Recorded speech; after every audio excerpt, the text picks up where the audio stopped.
All right, let's zip through these. Okay, here's your, Braden, here's your work. Okay. Yeah. How'd that, not very well? It was Yeah. not great. I mean, you'll do it again. Yeah. Okay, so let's see here. Rectangular tank needs to hold exactly 1372 cubic feet of water. When completely full, it will have a square base and open top, which will be constructed of sheet steel of a given thickness. Find the dimensions of the tank with minimum weight. Okay, so So this one, like right here, you just wrote where I was supposed to plug in the number. Is that basically the main difference? there's a couple. Well, there's a couple things. Okay. There's a couple things, I but can see how. yeah, there's that's the big thing. Okay. Okay, so there's a couple ways you could approach this. So you could technically, what you should do is say that weight is proportional to surface area, right? Because it's sheet steel, and so you should put in some constant or proportionality K that won't affect the calculus. But we could also say, like probably what I would have maybe done on this is just said, okay, so we know that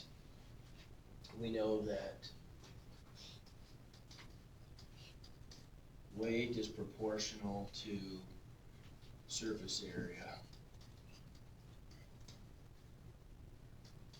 So minimizing surface area also minimizes weight. Okay. You okay? I'm good. All right. So you could do something like that, and then if you justified it with that statement, then you could just deal with surface area, right? Like I know who didn't put, like I put a comment on yours, maybe. I put a table. Yeah, I know you did. Your table bailed you out big time. Because without the table, it wouldn't have been I good. got it right. That was good. Yeah, so I put one little Was it comment. 21? Put one little comment. I need this back because I haven't recorded those grades yet. So technically, you'd want to have a K there, right? Because you're not really doing surface area unless you make a statement like this, where you say that weight and surface area are proportional, so minimizing one minimizes the other. Otherwise, you'd need technically to have that K in there, constant proportionality. I'm telling you, that's in college. That would have. I was kind with that. I didn't take anything off, but in college, you would have lost points to that. Really? Okay. Wait, what? I was looking at it before. Oh. Okay, so then, first thing we want to start with is the primary equation, right? Okay, I would label that. I got a 23.5%. Yeah. So the primary equation in this case would be for surface area. So let's just call that A, which is going to be equal to, if we have a picture, which you guys did a good job of drawing your pictures. I like that. Yeah, I did try. That's not it. I even filled in this bubble. So let's call it X by Y, right? And so the surface area, it's an open top. So it's just going to be x squared plus 4xy, right? Is our surface area. Okay, so then we need a secondary equation.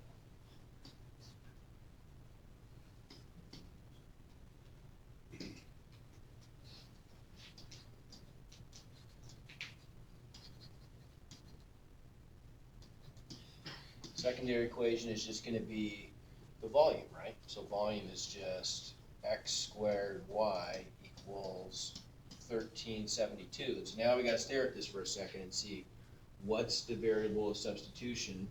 Okay, we obviously, if we look at this, want it to be y, right? Because otherwise I've got x's in both terms, so you clearly want to solve for y to make that substitution. So y equals 1372 over x squared. So that's our substitution equation. And then we'll write our surface area as a function of x equals x squared plus 4x times 1372 over x squared.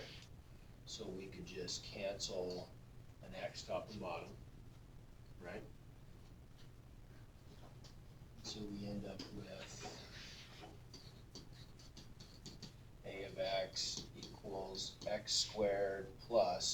multiply through. 4 times 1372, so that's 44, so we're gonna get 88, and 13 times 450, so 5488 over x, okay?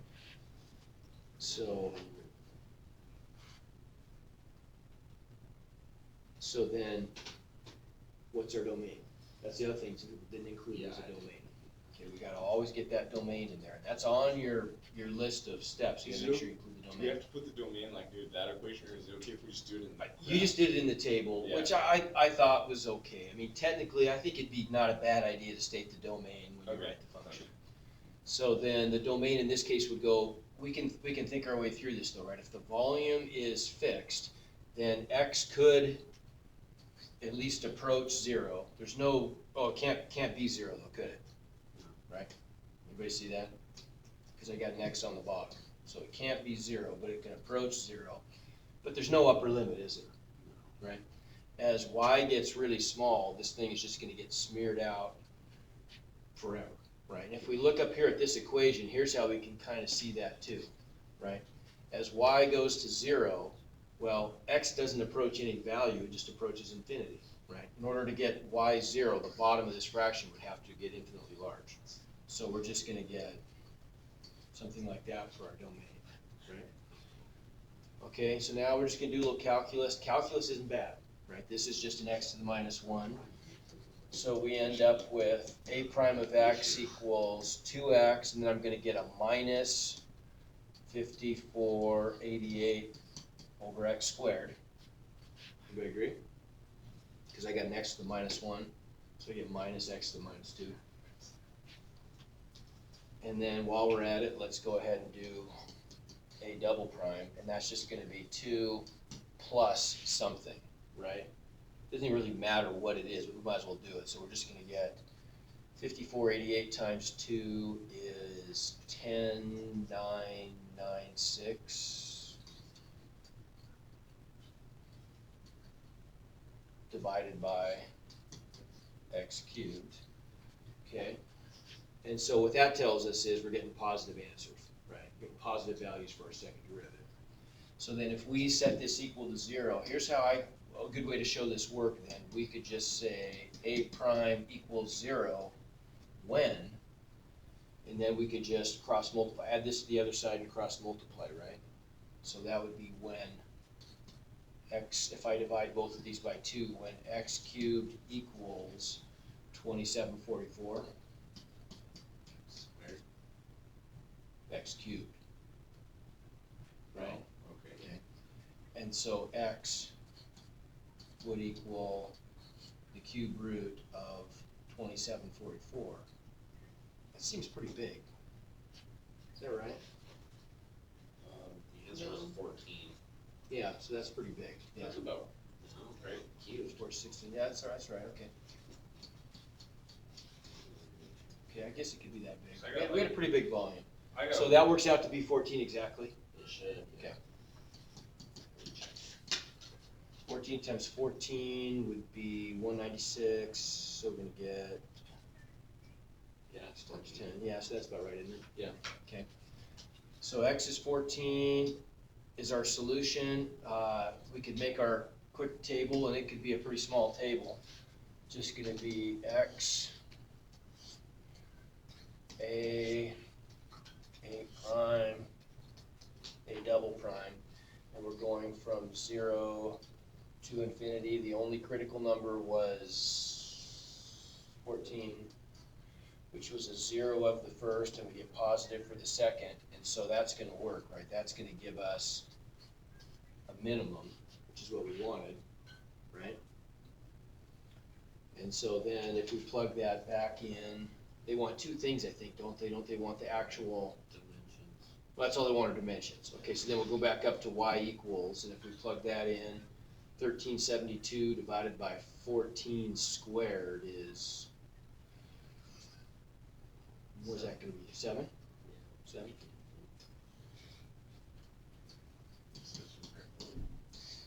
So there they are.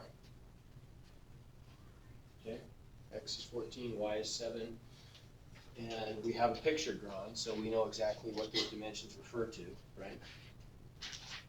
Okay, make sense? Good, good, okay. Next, okay, this one. Yeah, this one, people have had trouble with this. This one, like, I saw how to set it up and everything, but for some reason. Oh, you know what? That reminds me, this one, I think it was doing it wrong. I think it did it wrong. Didn't we decide that? No, Michelle, and I looked at hers. I think that the Math Excel problem is doing this one wrong. I really think it is. We'll check it. We'll check it. We'll do this one and we'll check it. But I think it's calculating the wrong answer. So I'll go through and grade these ones. What is it with find, but it always loses Wi-Fi in the middle of it? That happens No to Wi-Fi. everyone. No, like, this happens every day for the last, like, 3 days. The Wi-Fi's been terrible lately. Yeah. I'm gonna talk to the ESD about that, see if we can't get a better. Oh, I should talk to the people who are trying to advertise their Wi-Fi to me at the STEM Symposium. We need broadband apparently with circular connection, symmetrical connection. There you go. Talk to Always them. know what- Okay, so with this one, right, the hunter, he's starting here, and he wants to go to his cabin. So we know that the velocity walking along the river in this case is 5, but along the land it's only 3, right? So we gotta pick a variable, but let's be smart about this. So they wanna know how far down the river he walks. So it'd be tempting to call that x, but I would say that's a bad idea because then you end up with 8 minus x inside the Pythagorean theorem, right? That's gonna make things a little bit messy. So let's make this x, and we'll make this distance right here 8 minus x, okay? And so then what do we get? Okay, then this distance right here is just gonna be the square root of x squared plus 25, right? And we're trying to minimize time, right? Well, first of all, we know that speed equals distance over time, so time equals distance over speed, right? Okay, so then we could say that t of x is equal to the two parts of this. So let's do this one. So we get this distance divided by its speed, right? So that's just gonna be the square root of x squared plus 25. So that's the cross-country distance. Our cross-country speed is 3 plus the distance along the river divided by that speed, which is 5. And what's the domain going to be here?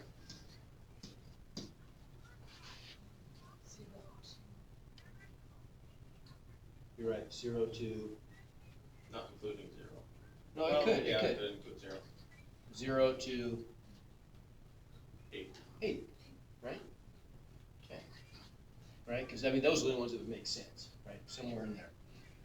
Okay, so then we just have to do calculus. So we end up with t prime of x equals, so that's a 1/2 power, right? So if I've got the 1/3 already out front, I'll bring down the 1/2, so that gives me 1/3 times 1/2 hand to the negative 1/2 times the derivative of hand, which is 2x, and so we can cancel the 2's, 2 and the 1/2, right? Plus the derivative of 8 minus, well, that's just 8/5 minus x over 5, right? Everybody agree? So really, that's just gonna be negative 1/5 is the derivative of the second one, right?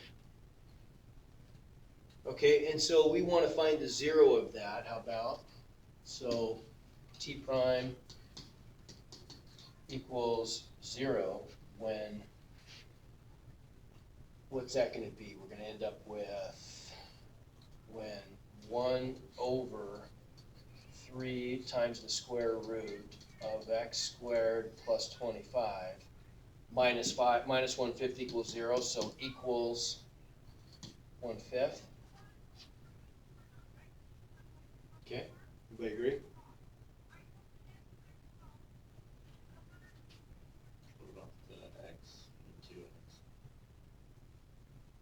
Whoops, No, you're right, so that X is right there, isn't it? Oh.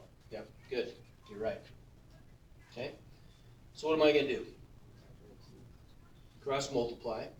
So if we cross multiply, we get 5x equals 3 times the square root of x squared plus 25. Okay, and this involves solving a radical equation, right? So we have to undo the radical by, in this case, we isolated the radical, and now we're gonna square both sides, right? So I'm gonna change colors, because that means that we could have introduced extraneous solutions, right? So on this side, we're gonna get 25x squared. On this side, we're gonna get 9 times the quantity x squared plus 25, right? So if I distribute the 9x squared and subtract 9x squared from both sides, I get 16x squared equals 825.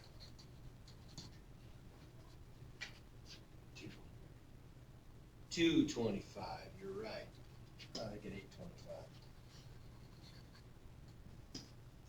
225. And then x would just equal plus or minus the square root of 225 over 16, which is just 15/8. Fourths.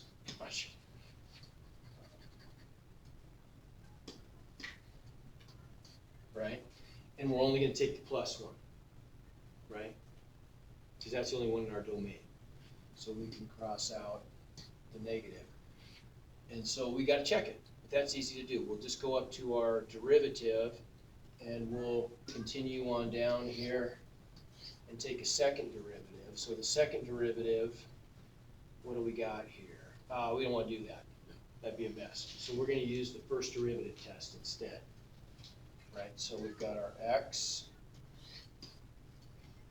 We've got t and t prime, and we're going from 0 to 8, and our one critical number was at 15/4.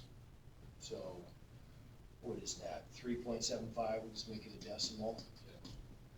And that was a 0 of the first derivative. So how would we apply the first derivative test then? Test points. Might as well use 0. Well, That's an easy one. Would you be able to assume that that is the answer? Well, not without some justification. Right? Easiest way to justify would just be to show, right? Because how do you know? I mean, it might make intuitive sense to you, but you haven't shown that that's not a maximum, and maybe one of the endpoints is a minimum, right? Okay, that makes sense. Okay.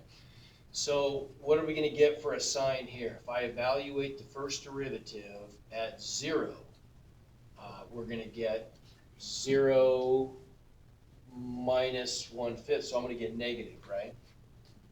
Does that make sense? Okay. If I evaluate the first derivative at something like 8, I'm going to get, let's see, 8 divided by 60. So that's definitely going to be, so 8 over, I'm going to get positive, aren't I? Yeah. I'm going to get Positive for 0, no, negative, because look, see, this is my first derivative up here. So for first derivative, I'm going to get 0 minus 1/5, right? For this one, I'm going to get 8 over something like 30, which is bigger than 1/5, minus 1/5. What about the x squared plus 25? Yeah, but that's being square rooted. So that's going to be like 64 plus 25 is roughly 100, so that's going to be about 10. Well, yeah, but not for 0. Oh, it doesn't matter, because I've got a 0 on top. Oh, So I keep seeing it as a 1. Yeah. Okay. Okay, so then that's going to be plus. And so what's that tell us then? That tells us that we're going from decreasing to increasing with a horizontal tangent, so it's a minimum by the first derivative test, right? And so that tells us then that x is 3.75, so 8 minus x is what we're looking for. So 8 minus 3.75 equals 4 4.25. Should be the answer. Well, let's see if this works. Yeah, that's right, so rounded nearest 10th, it's 4.3. Okay, so I guess it is working. And it says do not round until the final answer. That's correct. Good. I think that's how I changed it. I think I added it. I tweaked this one a little bit. I just added that one little statement so people would remember to not do that. Okay, good. Okay, how about this guy? Rectangular plot of farmland. We bounded on one side by a river, on the other, three other sides by electric fence. I thought this 1,000 ones that they gave me some meters of wire. like different dimension. Largest area. Okay, so we're trying to do, so here's our picture, right? There's the river, I only got the first one. so we'll call that y, x, y, right? And so our primary equation is just gonna be area equals xy. Secondary equation would be this modified perimeter, right? X plus 2y equals 1,000. Take your pick. Let's solve for x. How about it's easy. So x equals 1,000 minus 2y. Okay, we'll sub in up there, and we get area as a function of y equals 1,000 minus 2y times y equals 1,000 y minus 2y cubed, right? Squared. How about squared? I think I just messed up there, 'cause I think I just subtracting 2y, I think I got it. And then it threw me all off, so I was like. That would throw you all Because off. then the derivatives didn't make sense, and I was like, what the hell? Yeah. So like, wasn't a derivative. So this will be just a polynomial derivative, so Oh, yeah. we get 1,000 minus 4y, and then while we're at it, we definitely That's take a actually second derivative, which is That's negative why. 4. That's why. It'd be 500, and there's no derivative for 500. Yeah. Okay, I got it, okay. So we could just say it equals 0 and y equals 250. Does that make sense? Yeah. And then we know, we probably need to finish that one, right? We'd make a No. table and we'd see we get a negative second derivative. So that's a maximum for area, and we'd get 500 for x, right? May Steckman come to the office, please? May Let's see, Steckman come last to the office. one. This is meant to be, I got this one. oh, that's good, because these were the Really, ones, I got these are the this part. challenge ones. I mean, I thought these are pretty hard problems. That's why I made them worth less. So.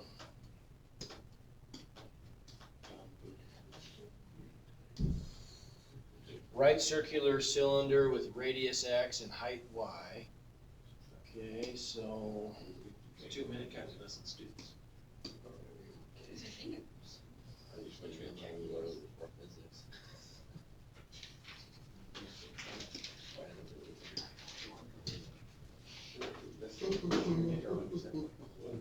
Doing what it is, though, I think. Can I just come in like 5 or 10 minutes before physics? That means you're skipping your TA. No, no. It's vegan, it's never skipping. Cause I feel like that's gonna take me right there. I'm not gonna understand that if he does it in 2 minutes. well, at least get it started. Okay. So there's the cross section of the right circular cylinder, right? And so what's it telling us? The radius is 40, right? So they give us the volume. So then here's how we can use that to our advantage. We could say that this distance right there, for example, is 40, right? And we could make a right triangle out of this where x is the radius, so this is x, right? And this is just gonna be y over 2. I was never close to that. Everybody see that though? Yeah. Okay, because that's half the height. And so then, yeah, we have our volume equation, but our secondary equation would just be the right triangle, Pythagorean theorem, right? So x squared plus y squared over 4, if I square that, equals, what's that gonna be, 1,600? Right? You did it right. So all we would do is substitute, we'd solve for x squared and substitute. Okay, that makes sense. That makes sense? Okay. Have she started, do you need these back?